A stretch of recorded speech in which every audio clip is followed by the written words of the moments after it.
अस्सलाम वालेकुम। Today my presentation topic is soil. Soil में हम लोग इसकी डिफरेंट टर्म्स को डिस्कस करेंगे। जैसे मेन पॉइंट्स मैंने यहाँ पे लिखे हुए हैं। इन पेडोस क्या होता है, pedosphere, pedology, components of soil, uses of soil, characteristics, soil colour, soil permeability, micro organism की जो एक्टिविटी है वो कैसे सॉइल को इफेक्ट करेगी, और सॉल्ट लेवल वगैरह। यहाँ पे मैंने शो किया हुआ है कि ये देखें प्लांट्स जो सॉइल है वो कैसे अपने न्यूट्रिएंट्स प्लांट्स को देगी और कैसे सॉइल के बेस पे प्लांट्स ग्रो करेंगे।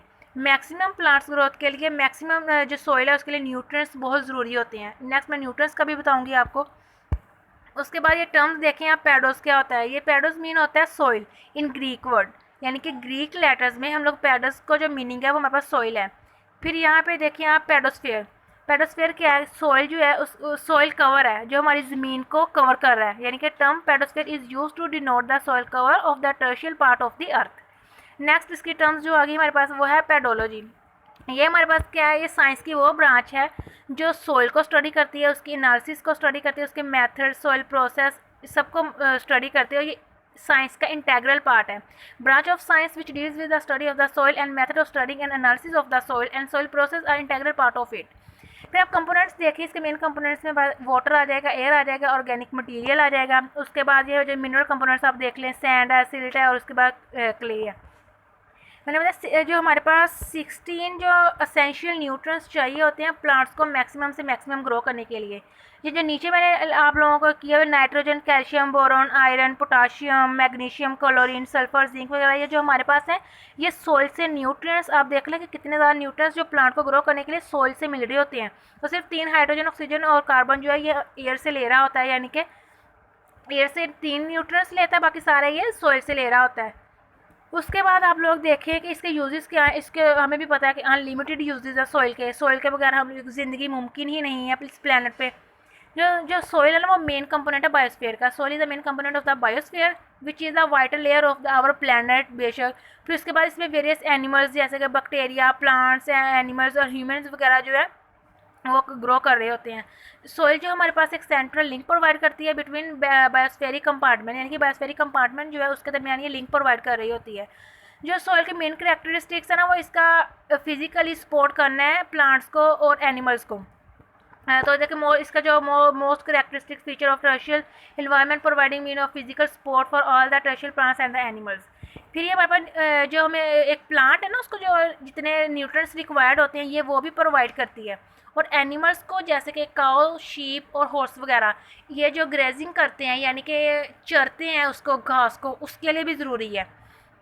Also supply the nutrients required by the living organism grow on the plant and animal graze on it।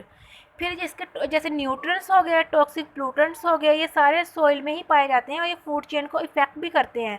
ये देखें ना, अगर टॉक्सिक प्लूटेंट्स है ये सॉइल से आएगा प्लांट्स में, प्लांट से जाएगा ग्रास ऊपर से जैसे वो हम लोगों ने फूड चेन पढ़ी हुई है ये step by step food chain में इन्वॉल्व होता रहेगा।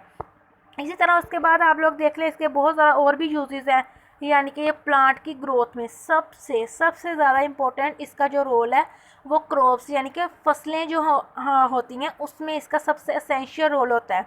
वो कैसे, जितना ज़्यादा जो फसल है वो बेटर ग्रो करेगी उतनी ही ज़्यादा हम लोग उसको ले सकेंगे। यानी कि आजकल आप देखें जैसे वीट है, अब बारिश हुई थी, अब सॉइल भी चले गई, उसको इतनी ज़रूरत नहीं थी प्लांट्स को जितनी चलेगी, इसकी वजह से हमारी बहुत सी फसलें तबाह हुई हैं। इसी तरह और भी इसके बहुत ज़्यादा नुकसान वगैरह हो जाते हैं अगर ओवरलोडेड हो जाए चीज़ें, जैसे वाटर हो गया। इसी तरह अगर एक न्यूट्रिएंट्स हैं वो सही अमाउंट में जितनी एक प्लांट को चाहिए उतनी उसको मिल रही हैं तो वो हमारे पास जो क्रॉप्स हैं वो बहुत बेटर तरीके से ग्रो कर सकेंगी और उतनी ही अमाउंट में वो हमें मिल सकेंगी। उसके बाद अब आप इसकी करेक्टरिस्टिक्स देख लें। इसकी जो सबसे इंपॉर्टेंट करेक्टरिस्टिक्स है वो इसकी फर्टिलिटी है। फर्टिलिटी मीन पैदावार। और ये आप देखें कि ये जो हमारे पास है ये यूटिलाइज बाय एग्रीकल्चर मीन ज़राअत, यानी कि हमारा मुल्क जो है पाकिस्तान वो एक ज़राई मुल्क है। ज़राई मुल्क मीन कि हम लोग जो फसलें वगैरह हैं इनको ग्रो करवाते हैं।